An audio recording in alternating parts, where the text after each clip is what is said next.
asked to share on the impact of the U.S. military bases, the Philippine experience. And I noticed that it's very relevant to Australia in the light of recent developments of building up military bases in Australia, and also the increasing number of U.S. military presence in Australia.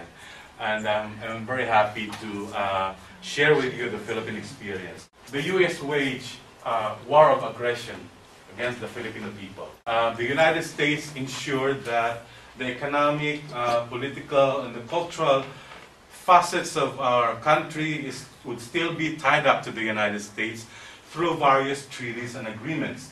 Economic treaties would tie up the economy of the Philippines to those of the United States, and in the field of military was the USRP military bases agreement, which would tie up the political and military life of the country to that of the United States.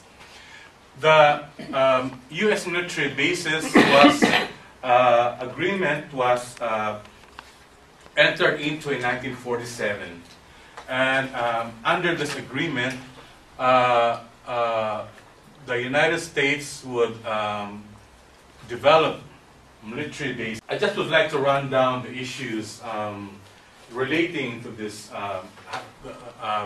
the presence of U.S. military bases in the country. One is the issue of sovereignty.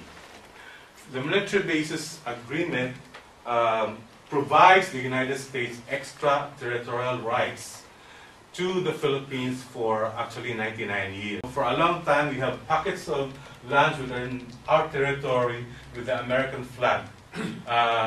And these are areas that are solely for American use, that even high-ranking civilian and military officials cannot just enter into the area without permission from the American authorities. The second issue that was confronted to us was the issue of nuclearization, because nuclear weapons were stockpiled in these areas, and the Philippine government has no way to conduct inspection to restrict or control the entry and stockpiling of nuclear weapons in our country.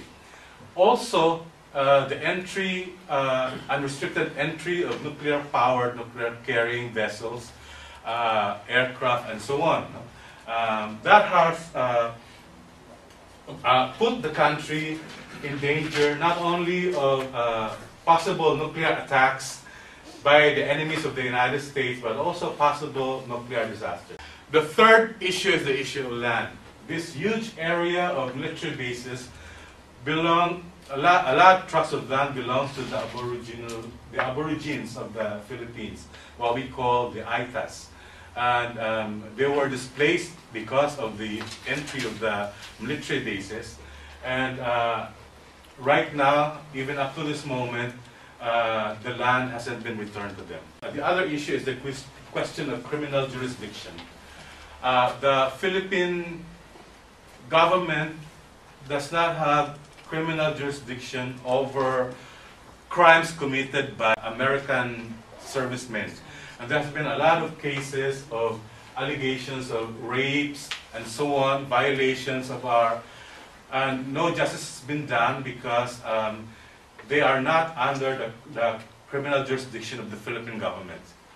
What happened is that erring servicemen would just be shipped out to Okinawa and to other military installations of the United States and other countries, and no justice has been done. In terms of employment, for example, in the surrounding communities, it's a very artificial kind of economic development, because the kind of business that are thriving around the areas are the kind of business that caters to the rest and recreation needs of the American servicemen, which is essentially prostitution, clubs, and so on. The last issues is actually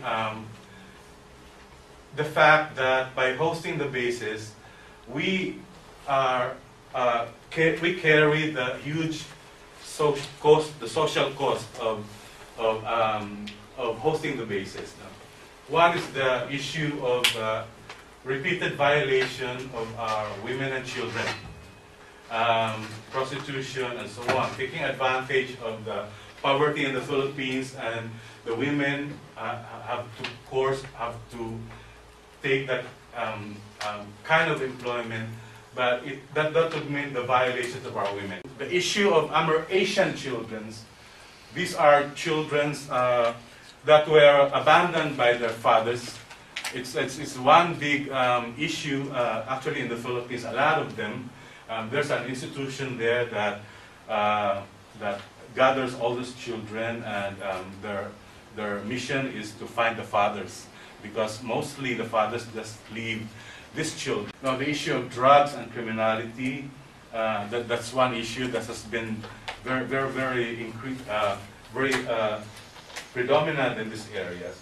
And then lastly, the issue of military toxics.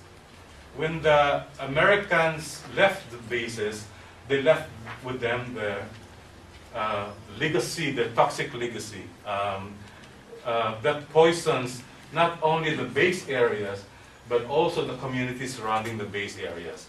And when they left, they didn't care to clean up their mess. Now, there was this huge campaign for the kicking out of the bases. Because of the campaign of the Filipino people, while the United States was renegotiating for the extension of the U.S. military bases, the Philippine Senate rejected the new military base agreement. The United States and its counterparts in the Philippines were relentless in subverting the sovereign will of the Filipino people by trying to reimpose military presence in the Philippines through various means. Until in 1999, under the leadership of President Estrada, the Visiting Force Agreement entered into by the United States and the Philippines, which would allow, again, the return of military presence,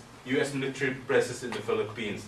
And then 2 years after is the U.S.-RP Mutual Logistics Support Agreement of MLSA, which imposed the Philippine government to provide support services to the American forces in the Philippines.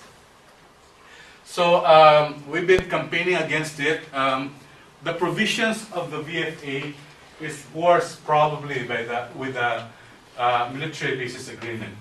One is that under the VFA, the U.S. can use any part of our territory, any military camps of the Philippines for military use when they deem it necessary to use.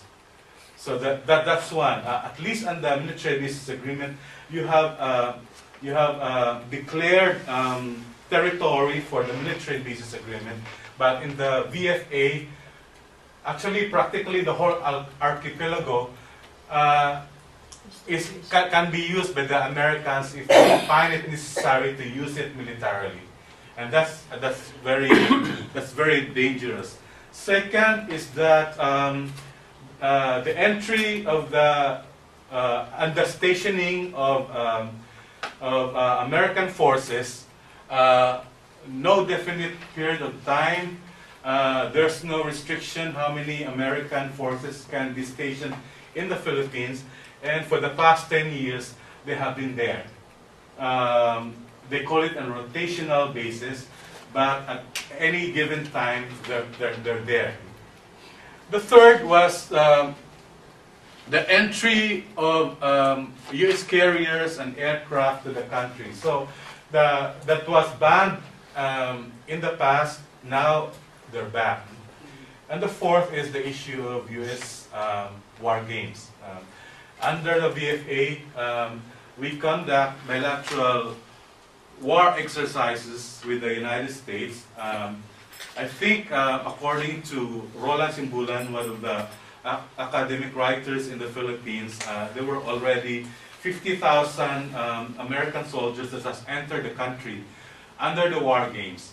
And what is very concerned right now is that this year, for example, the war games was no longer bilateral. It has become multilateral. with the participation of the military forces from most of the Southeast Asian countries, and including forces from Australia, the self-defense forces from Japan, and the forces from South Korea, now taking part of the war games in the Philippines. We observed that these war games has also taken in a form of direct military intervention in the Philippines, because there has been a sort of testimony from some military officials that American soldiers are actually taking part, or they call it American soldiers are embedded in the military operations of the Philippine Army against the Moro insurgents, against the revolutionary forces, and so on and so forth. There has also been testimonies of drones flying in for intelligence gathering, but we also think that it's not just intelligence gathering, it's also trying to map or again, economic resources of the country. Since there has been a stronger opinion against the war games, what they did is to prettify the war games. They said that, oh, aside from that, we're there for humanitarian reasons. So some of them would be helping build schools, helping build schools. Some of them would be helping build roads. And then we're also there to train people for disaster preparedness and disaster relief operations. So they use the issue of humanitarian missions and disaster relief to prettify the war games, to win the hearts of the minds of the people. The other issues that I would probably like to bring into is that in the light of the recent strategy of the United States to rebalance the forces to Southeast Asia, to Asia Pacific. In that sense, more troops to Asia Pacific. There has been a shifting of forces from one country to the other. So we have U.S. military bases from Japan being transferred to Singapore and to Australia. More forces in the Philippines. More dry docking of aircraft carriers. 4 weeks ago, the nuclear-powered, nuclear-carrying submarine North Dakota entered dock in the Subic Naval Base. They now want more access both to the Clark Air Base and Subic Naval Base for the dry docking of submarines and aircraft carriers. So these are issues that we all concerned about, both Philippines and Australia. The last, because I'm talking so long now, is the issue of the Australia and Philippine military relations. A few nights ago, I got an email in the Philippines that the Philippine-Australia status of visiting forces agreement are being rushed in the Philippines for ratification in the Philippine Senate.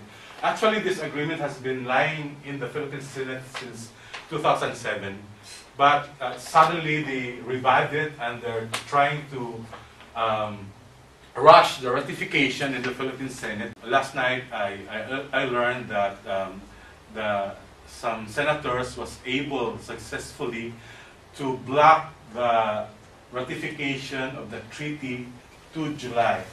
They said that we were able to convince 7 senators to postpone the ratification to July, and that would mean we just need 1 more senator to effectively deny the ratification of the agreement. That would be very interesting to see, for example, for Australia, because I don't think you know about it in the first place. And I think it would be similar to that of the United States provisions in terms of criminal jurisdiction, everything. I think that would be just similar to that of the United States counterpart. So we have a lot to be united about, to link up our realities, to link up our struggles, to build solidarity.